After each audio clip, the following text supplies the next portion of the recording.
is co-chair. The Reverend Dr. Liz Theo-Harris is co-chair of the Poor People's Campaign, a national call for moral revival, with the Reverend Dr. William J. Barber II. She's the director of the Kairos Center. She's director of the Kairos Center for Religions, Rights, and Social Justice at Union Theological Seminary. An ordained minister in the Presbyterian Church, she teaches at Union Theological Seminary in New York City. Reverend Theo-Harris is the editor of We Cry Justice, Reading the Bible with the Poor People's Campaign. She is the author of Always With Us, What Jesus Really Said About the Poor, and co-author of Revive Us Again, Vision, Action, and Moral Organizing. She has been published in the New York Times, the Washington Post, Time Magazine, Newsweek, The Guardian, The Nation, The Hill, Boston Review, CNN, Religion News Service, Sojourners, Religion Dispatches, The Griot, La Jornada, Salon, Slate, and elsewhere. And we don't know when she sleeps. In 2021, she was awarded the 30th Annual Freedom Award by the National Civil Rights Museum, the Hunger Leadership Award from the Congressional Hunger Center, and the Adela Dwyer St. Thomas of Villanova Peace Award, each along with Reverend William Barber II for their work with the Poor People's Campaign. In 2020, she was named one of 15 faith leaders to watch by the Center for American Progress. In 2019, she was a Selma Bridge Award recipient, named one of 11 women shaping the church by Sojourners. In 2018, she gave the Building a Moral Movement TED Talk at TED Women, was named one of the Politico 50 thinkers, doers, and visionaries whose ideas are driving politics, and was also named a Woman of Faith Award recipient by the Presbyterian Church. Noam Sandweiss-Back is the Director of Partnerships for the Kairos Center and the Poor People's Campaign. His political work has taken him from Jerusalem to Louisiana, and he now works with organizations across the country to build the movement to end poverty. His published work includes essays in We Cry Justice, Reading the Bible with the Poor People's Campaign, and Wicked Problems, The Ethics of Action for Peace, Rights, and Justice.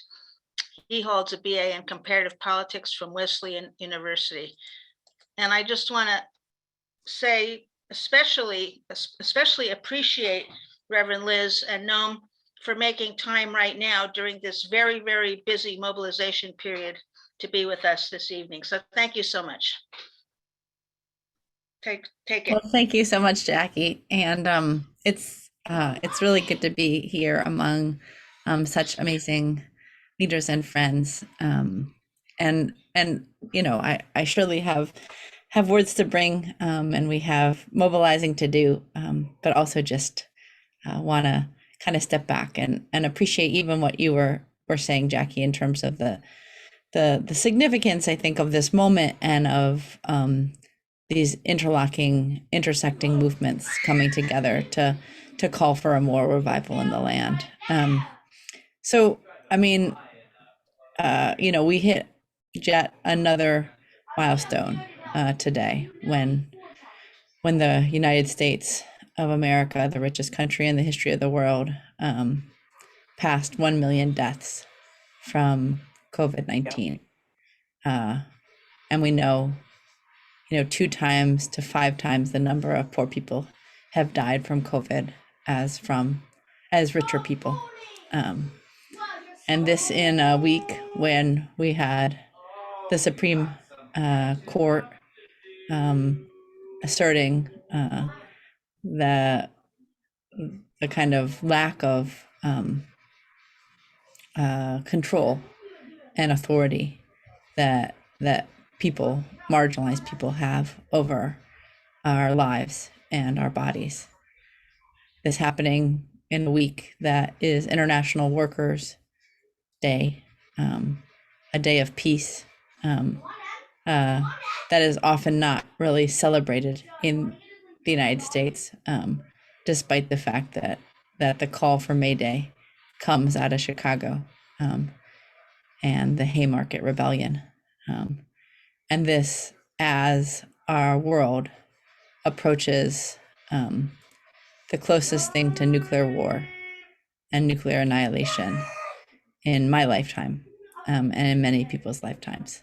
Um, at the same time as we have climate chaos, a refusal of our Congress to protect voting rights despite the biggest attack on them since Reconstruction, refuses to invest in kids and healthcare, despite a willingness to keep on doubling and doubling military spending. Um, and in the midst of, you know, just so much suffering and pain, but also, powerful resistance. Um, it was exciting yesterday, I think, to see in state capitals all across the country and at the Supreme Court, just hundreds upon hundreds, thousands of people saying it doesn't have to be this way. It's a powerful thing to hear people crying out that we just cannot have war.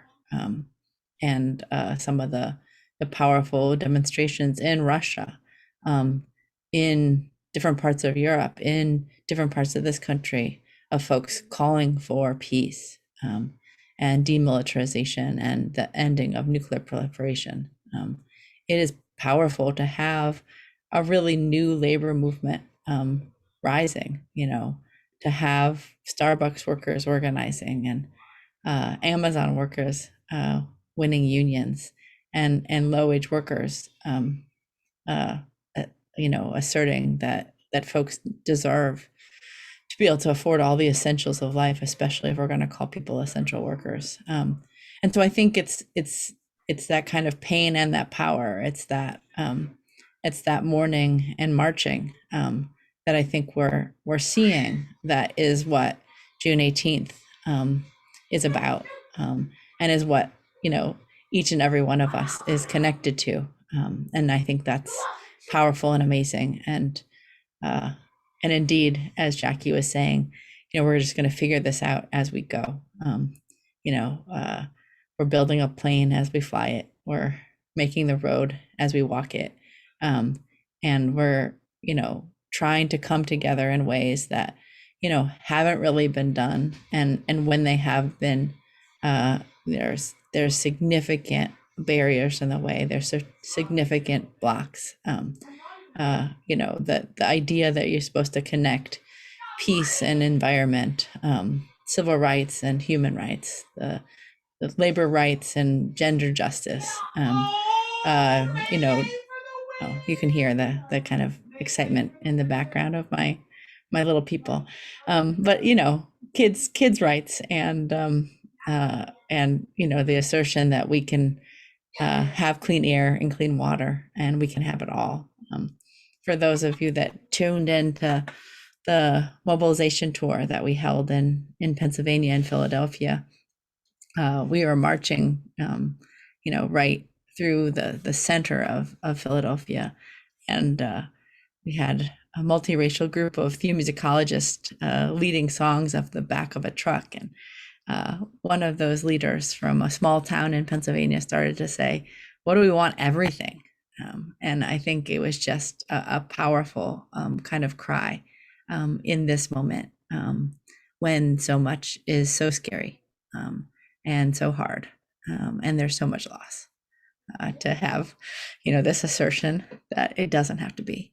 And so, just the other piece I would say around this, as we're organizing and mobilizing, and I'm going to turn it over to Noam in a second, is why it feels so important to be mobilizing and organizing for this mass poor people and low wage workers assembly, this moral march on Washington into the polls, this kind of declaration of our power, this not just a day, not just a mobilization, not just a march, but but really a coming together, a meeting, as Bishop Barber has been talking about, a massive, generationally transformative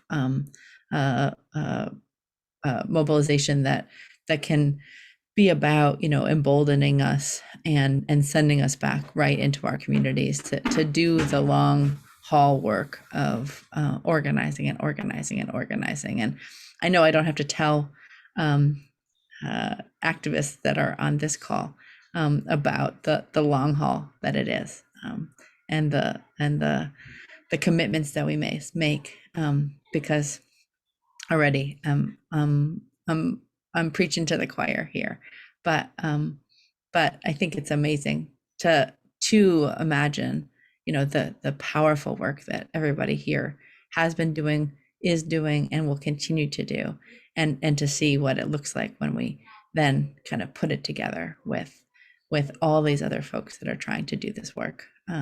Again, some of whom have been doing it for a while, some of whom are just being awakened into the possibility that we can transform society from the bottom up, and really build a movement that crosses issue areas and brings us out of our silos and into something that the whole is greater than the sum of its parts. And so I'm thinking, Noam, if you can then, again, I think a lot of folks here have some of the information, but if you could kind of talk us through a little bit more of some of the tools and materials, but also the powerful organizing that folk are doing, especially in the peace and justice movement, to show up really strong in June. Yeah, thanks, Reverend Liz.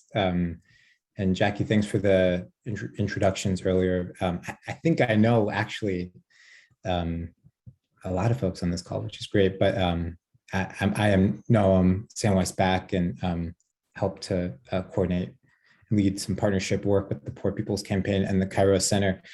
And maybe I can just share a brief, like Reverend Liz was saying, a brief update on what what partnerships are looking like in the lead up to June 18th, because it's really exciting. I think, today I was looking at the numbers. We have close to 200 groups that have signed on as mobilizing partners for June 18th. And those are, very grassroots local organizations that are organizing and fighting on all manner of issues, from ecological devastation and the pipelines being brought through their communities to, housing and tenants organizers, to folks who are organizing in tent encampments all across the country. So really, local groups like that, all the way up to big national, organizations, many of the organizations that you all work with, labor unions coming on board, churches, synagogues, mosques, religious and faith denominations. It really is this kind of beautiful tapestry of organizations that really don't often find themselves in the same room, but whose fights really depend on the same solutions. And earlier today, we had a partner call for new mobilizing partners who had just recently signed up. There was about 20 folks on the call. And again, it just was kind of remarkable, I think, for all of us, like not just the folks who were there helping lead the call, but for those who were on it. There was a guy who's been organizing, very locally in his community in Raleigh, North Carolina, amongst homeless folk. There was, someone from Women's Action for New Directions. There was someone from the National Center for Lesbian Rights. I mean, it just was, really, when we talk about building a fusion movement, it really felt like that. And because of that, it's messy. We don't always get everything right, but it really is, different from the organizing meetings that I think I've often found myself in. And I think other folks on the call really reflected that. And it really does feel like that's what these times call for. I was looking on Twitter earlier today, and Bishop Barber put out a really, I thought, a visionary and beautiful, kind of Twitter thread on some of, the events of the last 48 hours. And one thing he said, which is something he's been saying and we've been saying for a long time, and I'll just quote it. He said, "If extremists are cynical enough to conspire together, we must be smart enough to come together, vote together, reclaim democracy in America together. They are not attacking us because we are weak, but because of our strength. They are trying to do so much so fast on so many issues because they know the power we have. The question is, do we realize our power? And are we willing to mobilize and make ourselves heard and seen, not just for a moment, but as a fusion movement for years to come?"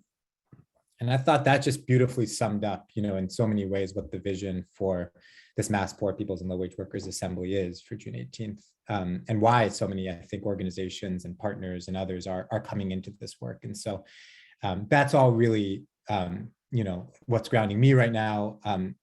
Big thank you to many on this call who are really spending, your days between now and June 18th, thinking about how to pull the peace movement together, those who organize around issues of militarization, both here and across the world.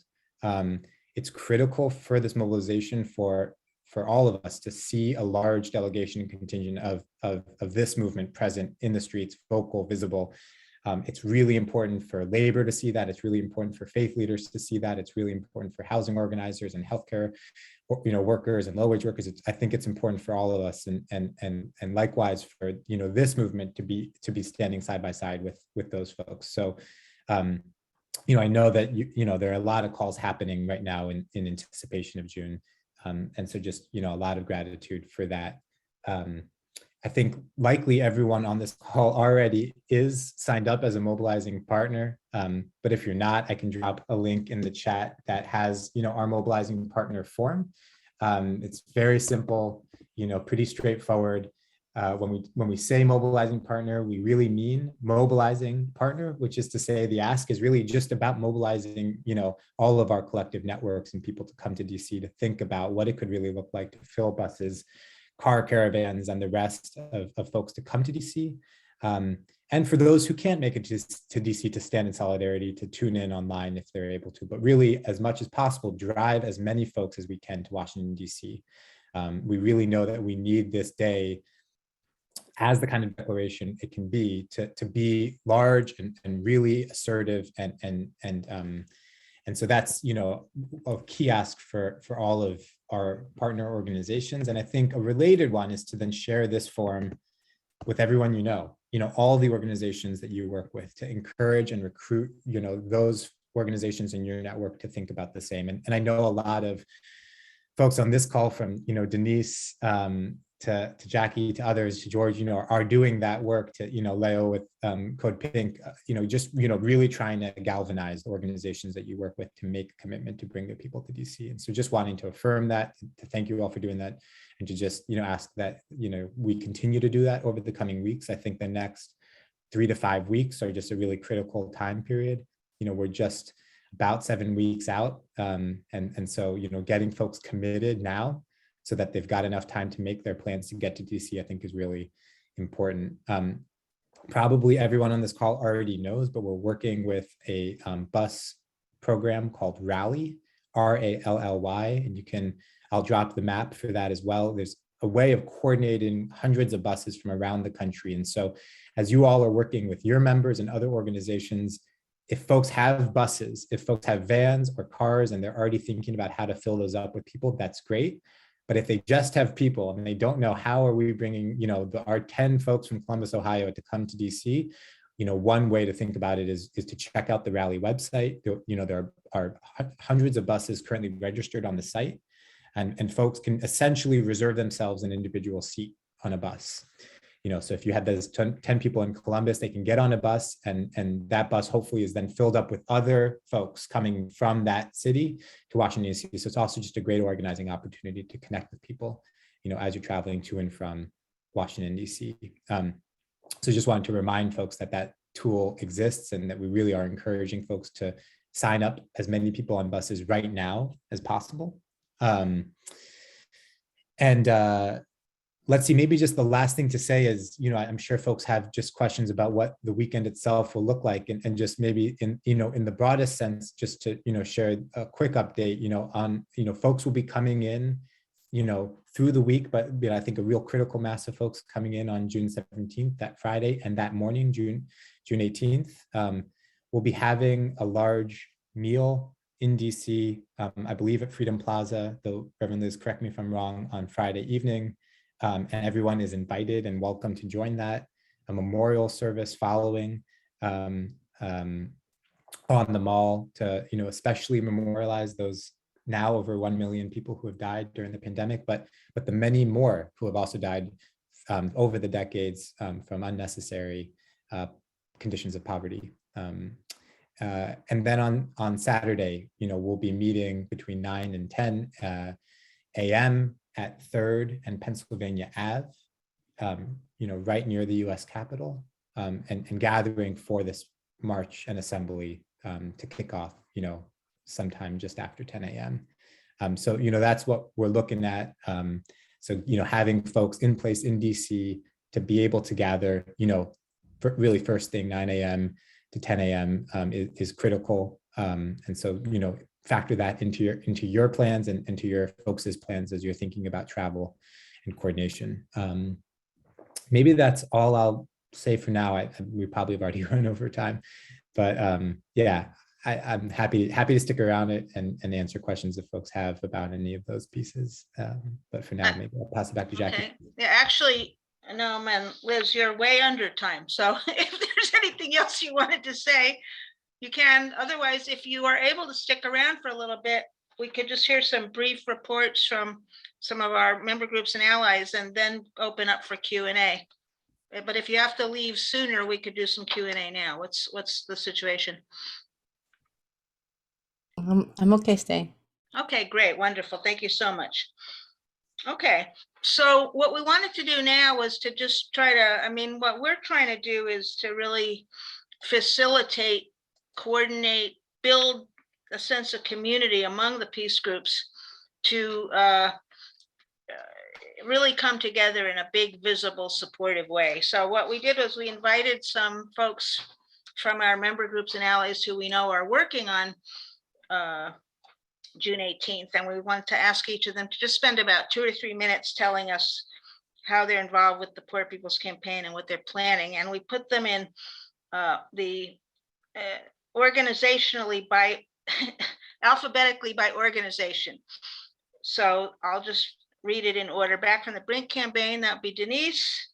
Now, Fellowship and Reconciliation, Reverend Carson Wilson couldn't be with us, but I see that Ethan Vesley Fladd is here, so maybe Ethan wants to say something. Then Military Families Speak Out.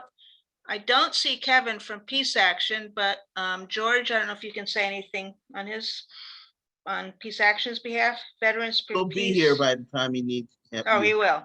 Okay, well, why don't we just, how about if I just call you, in turn, but just that gives you an idea of who's up next. So Denise, do you want to tell us about what Back from the Brink campaign is thinking and doing?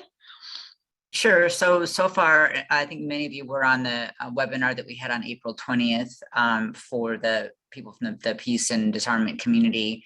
And from that, I believe we do have some mobilizing partners that have either signed up or are going to sign up, including PSR National. For folks who don't know, I'm representing Back from the Brink, but I work for Physicians for Social Responsibility Los Angeles. And by the way, we do have some of our doctors who will be medics at the May 16th event.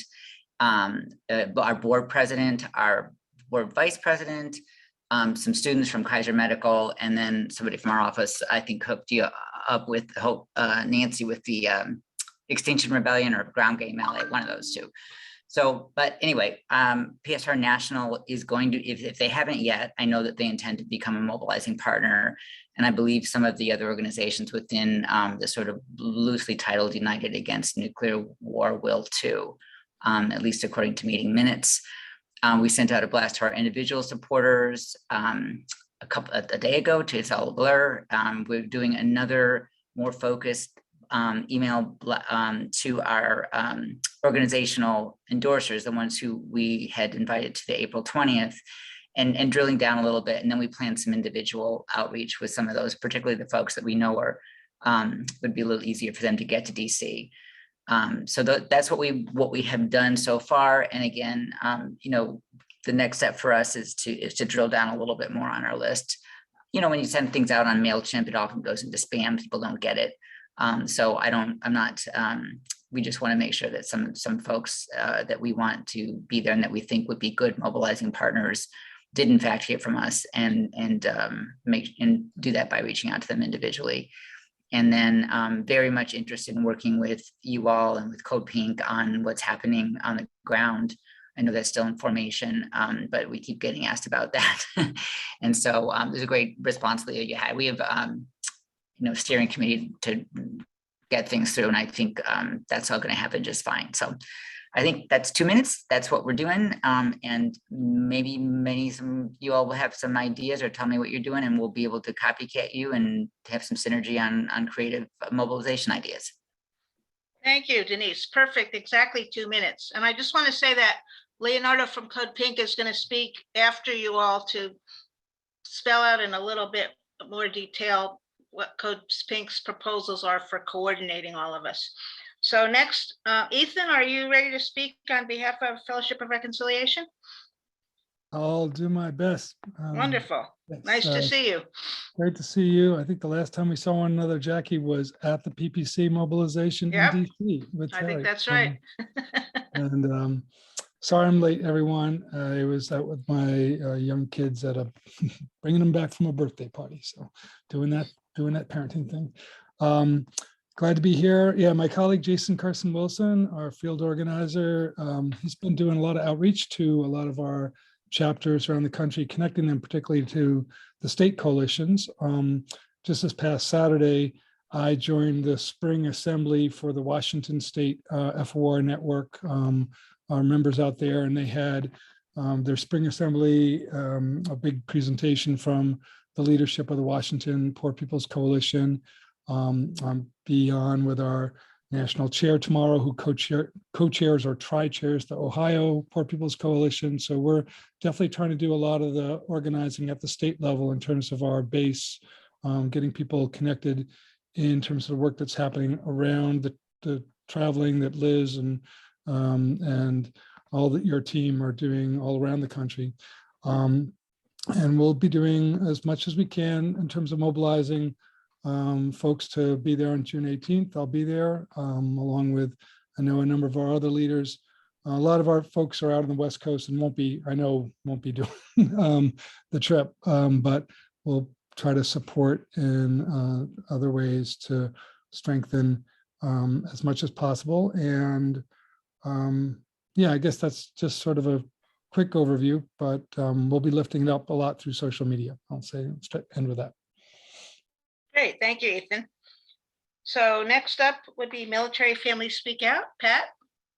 Hi, everybody. I can see a couple of our members here now. So we're a national organization made up of those families who have loved ones in the military. So that's our area. We don't believe in wars of aggression. And so what we're doing now is we're sort of new to getting on board with the Poor People's Campaign in terms of getting people to DC.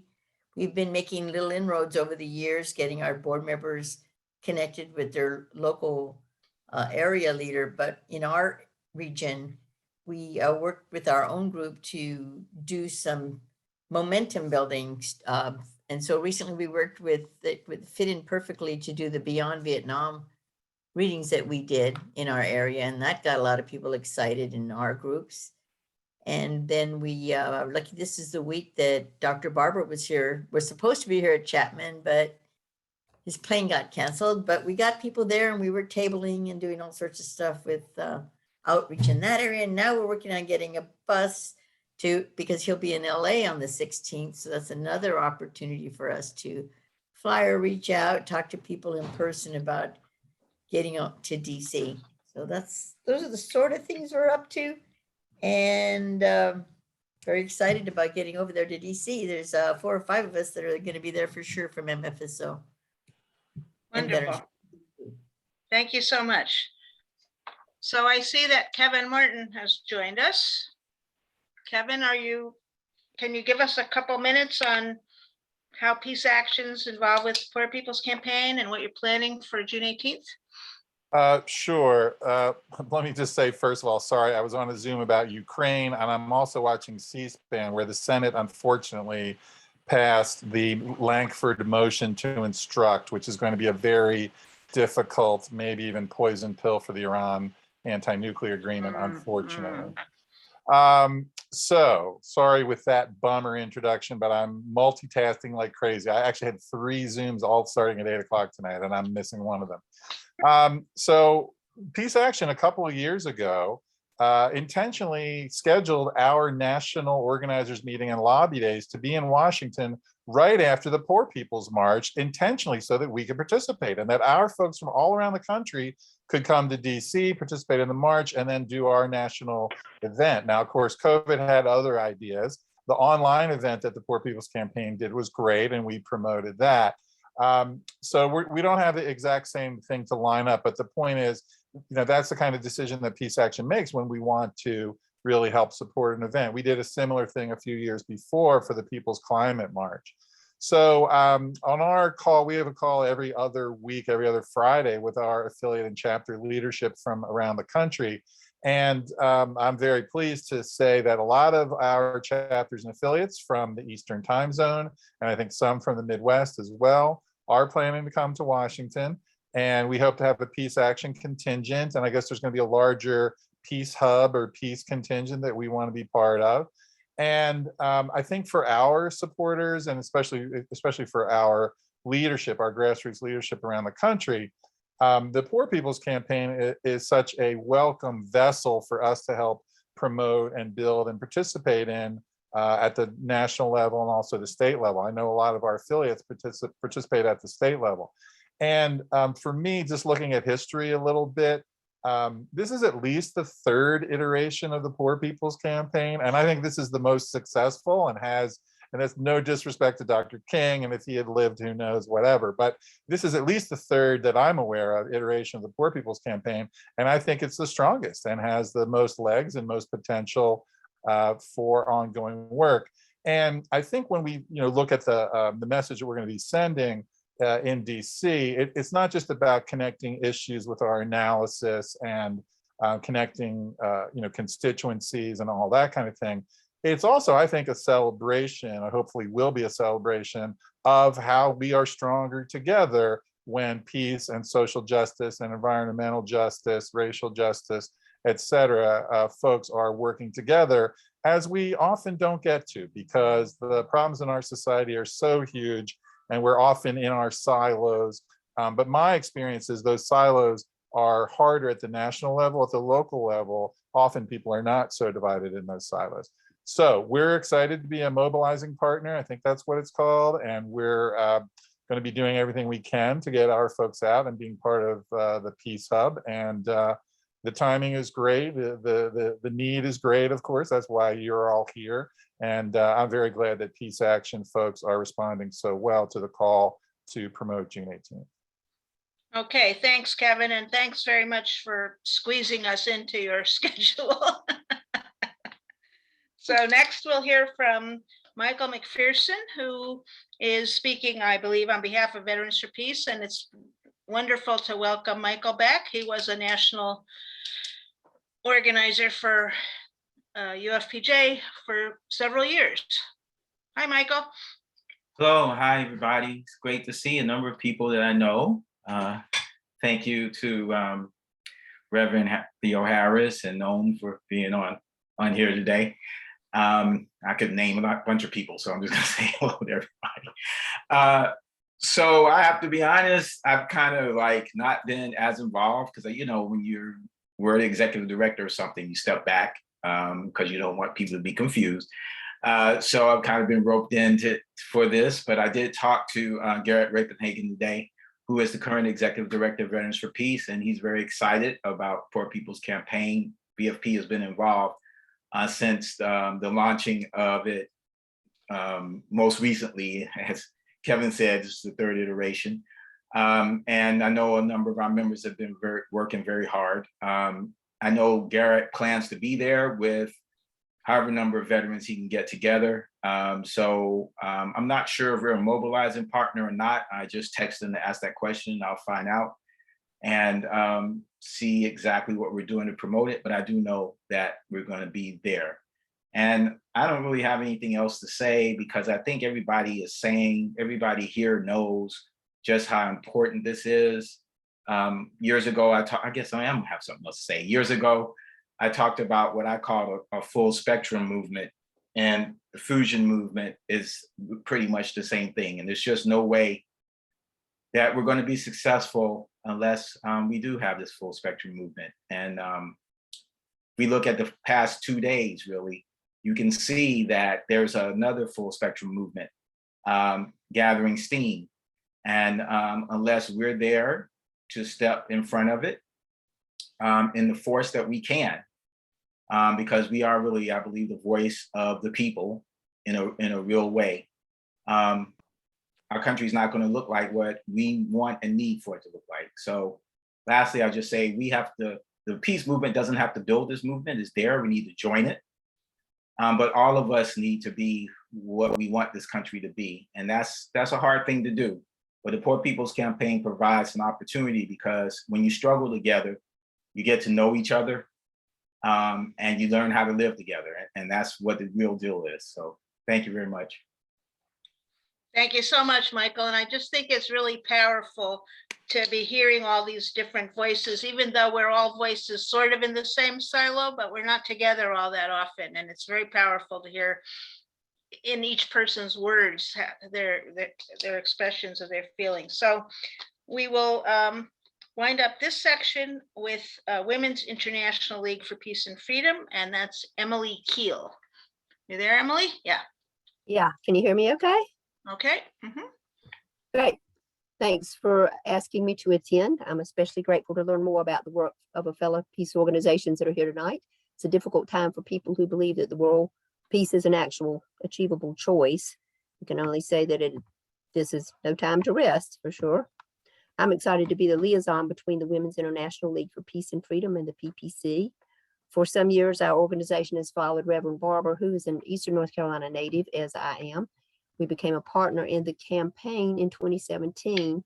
This year, our branches voted to make the rally on June 18th a solidarity action for Wilkes, so I became the liaison to help organize the effort with our branches across the nation.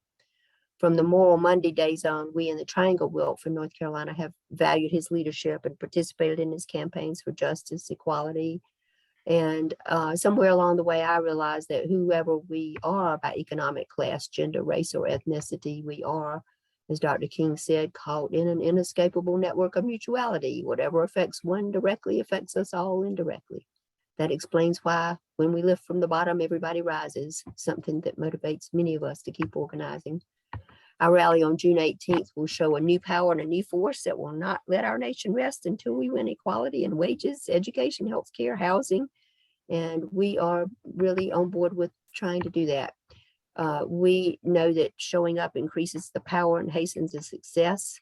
So we have most of our members are on the West Coast, majority I think are on the West Coast, but we hope to have more than 25 people in person from California, Washington State, Iowa, Michigan, and the East Coast. Several house parties have been organized for those who can't travel.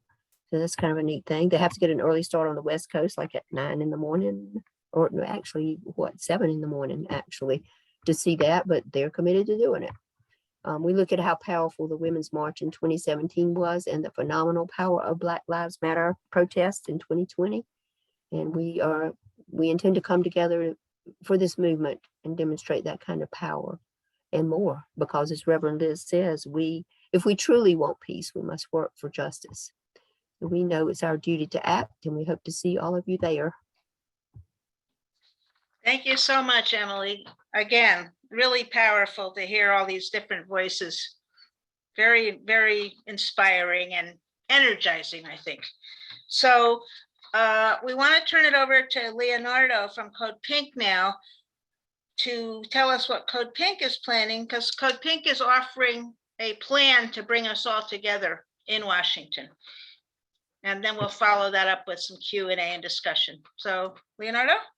Thanks, Jackie. And for those of you who don't know me, my name is Leonardo Flores. Leo or Leo is also fine. I work with Code Pink, and as Jackie said, we're helping to organize the peace contingent for the Assembly and Moral March on June 18th. I've just put the link in the chat there, and I say helping to organize because we really want this to be kind of participatory with other peace organizations to help us organize what we're planning. And what we are planning is several events before and after the March and Assembly. These include on Friday night, we're going to do an illumination in front of the White House, which is pretty close to Freedom Plaza. So that will take place after the dinner and the vigil. On Saturday after the march, we're planning a creative anti-militarism teach-in, followed by a dinner and a cultural program. And then on Sunday, we are planning to have kind of a 3-hour-long discussion where we break into working groups for peace. And we really see this as a way to strengthen the peace movement, not only by, connecting us to all of the other, organizations and movements that are going to be at the march on the 18th for the for the interlocking injustices that we're facing, but also to connect the movement with each other, because as I think it was Kevin that mentioned that we are kind of siloed, and even the peace movement itself is a bit siloed and fractured. I don't even want to ask Kevin how the Ukraine call went, because I can imagine that it was very full of fractures. And the idea is that we really need to come together, despite whatever policy differences we may have on individual issues. I think it's really high time that the peace movement gets a little stronger, gets bigger, and that's what we're hoping to kind of take out of this of this weekend, and not just stronger and bigger with each other, but also with all of the other movements that are going to be present that evening. So I urge you to check out that website. We are having a call for organizations that are participating with us next Tuesday at 1 p.m. Many of you are already on that mailing list. If you are not, there is a link on that website where it says coalition sign-up form, or organizational sign-up form is what it should say. Click on that link and fill it out, and you will get the invite for next Tuesday's call, where we're going to be developing some of these plans a bit more. Okay, thank you. So we are really moving very efficiently here through our agenda, which is great. So we want to take some time now for questions, comments, ideas, reflections, any of that. And I wonder if, and I'd like to ask you, if you have something that you'd like to say, please use the reaction button to raise your hand, or you can put something in the chat. And while we're waiting for hands to go up, I wonder if Reverend Liz or Noam, there's anything that occurred to you that you wanted to jump in and say. Yeah, so I just find this like really inspiring and really awesome. Movements again take all kinds of leaders, and they take all kinds of time to develop, but they need a backbone. They need an infrastructure. They need people who wake up every day thinking about how we're gonna not just build our organizations, not just push forward the issues that are most near and dear to our hearts, but make the connections and put forth a vision that of peace and justice. And I just really want to kind of appreciate and acknowledge how much of that backbone is on this call and in the organizations and leaders that you all represent, and just really appreciative of that. Thanks. I'm not seeing any hands. There's one. All right. Richard Whitney. Richard? Yes, hello. I'm Rich Whitney from the Southern Illinois Peace Coalition. I haven't heard much about messaging for the June event, and to be quite honest, I'm a little bit concerned about what's going to be the messaging with respect to the demands of the peace movement. I'm concerned about, as some of you may know, a rather controversial email sent out by Reverend Barbara on April 30th, which appeared to support the bipartisan consensus to continue military funding for Ukraine and in order to keep the war going. And it also seemed to repeat some of the talking points of the war machine regarding so-called massacres in Bucha and Mariupol, when in fact those are not proven. And in fact, I mean, I could talk about it at some length, but certainly not all of us agree that there were Russian-caused massacres at Bucha and Mariupol, et cetera. And in any event, continuing to support the war in Ukraine by sending more and more weapons seems to be contrary to the goals of the peace movement and the goals of ending the war. So I want to know what the Poor People's Campaign and other partners in this coalition are going to be saying at this event in June with respect to that? Are we in fact united in demanding, again, no NATO expansion and demanding an end to the U.S. role in provoking and continuing to promote this war? That's my question, because I don't support another $33 billion being spent in this war at the expense of the people that really need it in this country. So I Okay, really thank you, appreciate the question. I want to say a couple of things about how the program will be in June and the kind of agenda that we're putting forward as the Poor People's Campaign, a national call for more revival. So as we have done and will continue to do in Poor People's Campaign events, we build a stage, a platform for those that are most impacted by all of the interlocking injustices that we have identified, especially these five of systemic racism, poverty, ecological devastation, militarism and the war economy, and the false moral narrative of Christian nationalism. We build a stage and platform for those that are most impacted by those injustices to be able to put forward both stories and the grassroots solutions, peace and justice solutions, human rights solutions, coming out of the struggle that we have then tried to kind of collate into a larger agenda. And so, from every of the 50 states across the country and Washington, D.C. that we're demanding statehood for, there will be poor and low income people putting forward this kind of vision for peace and justice. There is, the Poor People's Campaign has put out a number of different, reports, budgets, resolutions that go into a lot more depth about platforms, about both the kind of defining of the different problems that we see in society, as well as the kinds of solutions. As Jackie was saying at the beginning, something like our Poor People's Moral Budget put forward, cutting the U.S. military budget in half, enacting a fair taxation system, and investing in programs of social uplift and living wage jobs and green economy as really, part how we imagine being able to put forward a platform and transform society from the bottom up.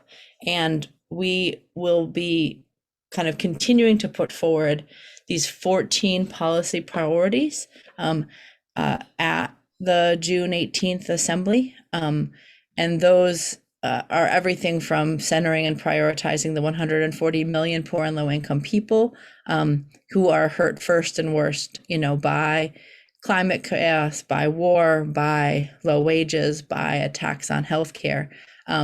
Also, securing the right to adequate standard of living, securing the right to work with dignity, securing the right to health and housing and food and water and public utilities and education and democracy and equal protection under the law, enacting comprehensive and just immigration policies, securing the rights of Indigenous peoples, enacting a robust climate agenda, a fair taxation system, and then repairing social and economic injustices, and then and as we always do, putting forward prioritizing peace, diplomacy, and nuclear nonproliferation, and therefore, slashing, cutting drastically our military budget, opposing first strike. I mean, many of who we like. If I would encourage people to read the third Reconstruction Resolution, to read different of the kind of policy platforms that the Poor People's Campaign has put forward. The peace and militarism demands there come out of the powerful organizing many of the organizations here have been doing, and come out of seeing and identifying how war is an enemy of the poor, and talking about both militarism and this war economy. So I mean, we will put forward that kind of agenda, and folks will speak to the intersection of those issues on June 18th. Thank you. Michael. Yeah. So I just following up to the question that was asked, Reverend Theo Harris. I'm not sure that you directly answered the question. I guess the reason I'm speaking is because I know that within our movement, the peace movement, specifically, there's like this discussion going on around that one email. And I think that possibly a more clear response to the war in Ukraine and our national response as a nation to it, or I should say the government's response, because it's what it is, might be what the guy was asking for. But I just want to say something to the peace movement as well, because I did read the article that David Swanson wrote, and I went back and read what Reverend Barber wrote. One thing, I know Reverend Barber was talking about clarity, moral clarity, and I think it was a little confusing as to where he was coming from. But I think I understand what he was trying to say. I would say that part of the, and maybe I'm wrong about this, but part of the reason that it wasn't as clear as it maybe could have been is because we as the peace movement have not been as engaged as we should be with the Poor People's Campaign, so that a red flag could be raised to help in some writings, so that wouldn't have been an issue and there would have been more clarity. I know that when I was executive director of Veterans for Peace, I had many different communities, I'll say, or ideological thoughts that I had to navigate. And I just kind of had people around me that could help me know if I say it like this or if I say it like that, it's going to make a difference into how people are going to receive it. So I feel like some of this is our fault as a movement. I'm talking about the peace movement specifically. But I do think the gentleman was asking for a little clarity. And that's all, because I'm not really trying to criticize the email. So I just want you to know that that's not where I'm coming from. But there is a little thing going on within the peace movement that we or they are trying to deal with. So thanks.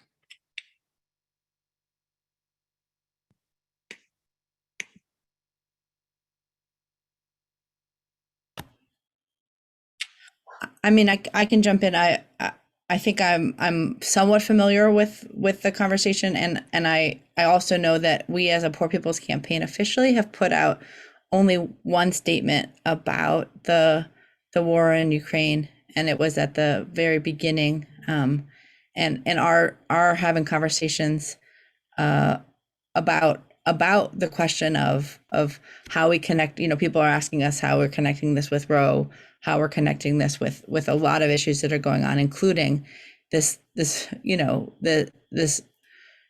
terrifying and just awful situation that's happening on a world scale, and it's not simple, and our movement and movements are figuring out how to be a peace and justice movement in this moment, to show the complexities of what's going on, and to be very clear both of the US's role in conflict and also in, who this is benefiting. And as sure as hell is not poor and low income people in Russia, in China, in Ukraine, in Yemen, or in these yet to be United States. And so at this point, there isn't a statement. And the reason I spoke to what will be the agenda and priorities that we're putting forward is that has been consistent. But in terms of a direct conversation about conflict in Ukraine and the U.S. Role in that, especially with the moves to expand NATO, all of us, are gravely concerned, and surely need to be calling for peace and the kinds of demands that benefit the world, but especially coming out of the experience of poor and low income people and marginalized people in this country and across the world. And so what I can say is that we will continue to talk about war being an enemy of the poor. We will continue to call for drastic cuts to the U.S. military budget, and nuclear nonproliferation, and the very kind of at the base of the demands that we've been putting forward, as our movements come together and figure out how to be resisting and organizing and building power in this moment. Thank you, Reverend Liz. John? Hi, I'm John Burrows from Lawyers Committee on Nuclear Policy. And one thing you sort of alluded to, Liz, is, or others did, is Ukraine, Russia-Ukraine is not the only war in the world. That's one of the first things that needs to be said. But another thing that's quite like any war, the Ukraine, Russia, the Russian invasion, it's a complex situation, it has historical roots and so on. But one thing I think that can be said that's really simple and powerful is that the US government should be working hard to find a way to end the war on reasonable terms, not perfect terms necessarily, but reasonable terms. And I'm following the situation pretty closely, and everything I'm seeing is that ending the war is not a priority of the US government.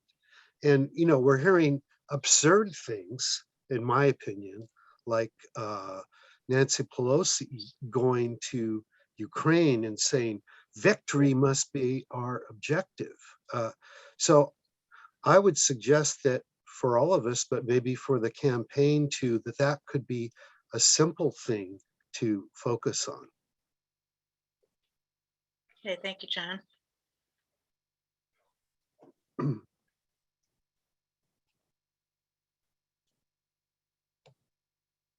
Anybody else? Sally Weiss, I don't have a way of, I just have to put my voice out there. Sure, you're on the phone. Go ahead, Sally. I'm part of the coordinating committee of UFPJ. And I know it's very good for people to question things like, we don't have exact proof of Bucha or Mariupol and so forth, but what I think is in the hearts of all of us, and I would certainly respect Reverend Barber since it's his words that are being questioned some. That it's the loss of human life. That the loss of human life doesn't seem to be central, and we must keep that as central. And that's what, and we have to look at the other wars that are still going on, like Yemen, which is, and the preceding wars, and probably wars that don't get any attention at all. And I certainly would second what John Burroughs is saying, that so we must focus on the loss of life, but the negotiation to end the war, which is to end the loss of life, has to be instead of. I mean, I'm a Jew, so I think we're in a position in this case of. There's lots you could say about the weapons that we're showing off that the United States arsenal has, but we're worshiping them as, and we are showing them off, and it's there are no words how terrible that is. Okay, thank you, Sally. I would like to draw people's attention, if they haven't seen it already, to the statement on Russia's attack on Ukraine from the co-chairs of the Poor People's Campaign. That was on February 25th, right when the war began. And I think this is a very striking statement and very important, because it's coming at it from a completely different lens than most of our groups, and talking about, first of all, again, the point that war hurts the poor first and foremost, but secondly, that this is an unsustainable way of being in the world. And this, we can't keep doing this, we humans. And a very compelling call, I think, to say maybe this could be the Edmund Pettus Bridge of the 21st century, where we all say, you know, we're crossing this bridge and leaving that way of being behind. So I really would encourage people to read that statement, to look at the documents that Reverend Liz talked about, and the historical moral grounding of the Poor People's Campaign and its consistent messaging, and really look at that to say, where's the poor people coming from in terms of Ukraine? I think the answers are all there. And I think that, you know, the other thing, I'll say this quite candidly, I think that Reverend Barber, like any of us, is a human being. And I think I've seen him do this myself. I don't personally know him, so I'm saying I've seen it through the campaign, that he particularly, because he's a preacher, kind of goes through the process of working out analogies and comparisons and lessons and so on, until he feels like he gets them right. And so this may be a work in progress, the way he talked about the Ukraine, but I did not read it in terms of as an endorsement of the US arming the Ukraine. I simply did not read it that way. I don't think that's what he meant. So, well, anyway, that's my opinion. Okay, so we have a couple more minutes, but we could also wrap it up if there are any other questions or comments. Pat? A quick question. I'm wondering if there's going to be a clarification on that. It's really important to MFSO, I'm sure. If you're expecting some kind of clarification on that before the June, possibly, from Dr. Barber. If the question is to me, sorry, I'm Yeah. trying to deal with some family stuff, and I actually have to run. But again, what right now where I'm at and where we've been talking about in the Poor People's Campaign is we've put out we put out that one statement. We are working on trying to figure out how messaging for as we move towards June. But I have not been in conversation about clarification of email statements or anything. At this point, I haven't been in any of those kind of conversations. But so, and I'm really sorry to have to run. I just I'm dealing with a couple of family things, but it's been really powerful to be with folks this Quite all evening. right. Thank you so much for Right. making the time. And we're just so you know, we'll be closing with somebody's been hurting my brother. So, which is Awesome. a powerful way to go out. So thank you so much for your Thank you. time. Take care. All right. Yeah. Bye. So I see Ernestine Moss.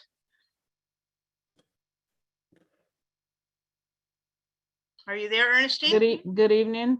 Thank you all for all the hard work you're doing. I want to find out more information about how to be involved, and just to, what would I tell a person that want to go to be a part of this, and but they don't have any funding and stuff like that? To convince them, what would I tell them? Do you have an answer to that, Noam? I can think of one thing just from my own experience. Where are you, Ernestine? I'm in Madison. Where are you? Yes, Madison, Wisconsin? Okay. Madison, Wisconsin. Okay, well, I was just going to say that for me, I'm in California, and I was having even though I'm with UFPJ and we're national partner, I was having a hard time figuring out how to really get connected till I joined with the California State Poor People's Campaign. So one thing I would suggest is that you get in touch with your state organization, but maybe Noam has more to say. No, I think that's right on, Jackie. We're committed to having, as all folks who want to be there, and especially poor and low income folks who need to be there with us in Washington, D.C. So, I think on one level, Ernestine, if we could put you in touch with our state campaign where you live, our state we have state campaigns now in 40 states, really truly thousands of folks waking up every day thinking about this. And that includes thinking about really grassroots fundraising strategies and other ways of trying to work with folks to get them to DC if they don't have the means to. So it would be great to connect you up with our state campaign and maybe, reaching out to Jackie or someone else, we can put you in touch. And, I think the other thing to just say is some collaboration between organizations, I think, is really welcome in thinking about collectivizing a strategy around how to bring, a strong delegation of the peace movement to DC. And so maybe there are some creative strategies to share even amongst this group around that. So I think both end in that sense for how we get folks to DC. And do you have a list of the organizations that you can share that are participating? Yes. Yeah. The list is just being built now, but I've been in touch with the website digital team to try to get that list published online and then to have that regularly updated so folks can see all of the partners who are mobilizing for June. Okay. So yeah, we should have that available pretty soon. Thank you. Okay, great. All right, Leo? Yeah, just one last word, or maybe not the last word, but another word on this Ukraine issue. I mean, I understand that a lot of organizations are hesitant now given this statement, but I really hope that it doesn't, prevent anyone from participating and from joining the peace contingent, because it is there's so many more wars than Ukraine going on, and we have to organize not just for Ukraine, but for all of everything else. And I think the weekend is going to be a really good opportunity for that, not just within the peace movement, but again, beyond the peace movement, with all of these interlocking injustices and all the amazing people that are working on these issues. And I think Michael, said something similar, but, we can't also let perfect be the enemy of the good. And if when we have friends and allies that maybe don't take the same positions we do, I don't think the right move is to shut them out or to exclude ourselves. It's to engage in conversation. Just my 2 cents. Okay, thank you, Leonardo. Okay, so are there any other last questions or comments? I want to thank you, Noam, you're still here, and thank Reverend Liz again for taking the time. People have been asking some questions about resources, so as usual with these type of things, many more people registered than actually participated. So what we will do is we will send out a follow-up with a list of resources, including the mobilizing partner form and other information about how you can get involved. So please look for that. Encourage folks with organizations to, if you're not already, to become a mobilizing partner, to join the Code Pink working group, which is planning for the coordinated peace group activities in Washington, and stay in touch. And I think with that, we're going to close with some theomusicology from the Poor People's Campaign. Music and art are very important to the campaign, and there's some fantastic musicians. So this is a very, I encourage you to stay. It's 4 minutes long. It kind of builds and builds and builds, and it's a very inspiring, joyous sort of rendition of somebody's hurting my brother and I won't be silent anymore, with different verses. So I think, Leo, and thanks again. I tell you it's going on. Oh, somebody's hurting my brother, and it's going on. And we won't be silent anymore. Oh, somebody's hurting my sister, and it's going on. Yes, it's going on. Don't you know somebody's hurting my brother, and he's going on. And we won't be silent anymore. Oh, somebody's taking our health care, and it's going on.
Now where I come from, they say, yeah, yeah, yeah, yeah. That was great. Thanks, everybody. Thank you. Bye. Thanks.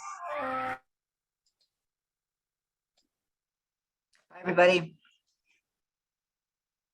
Hey, George.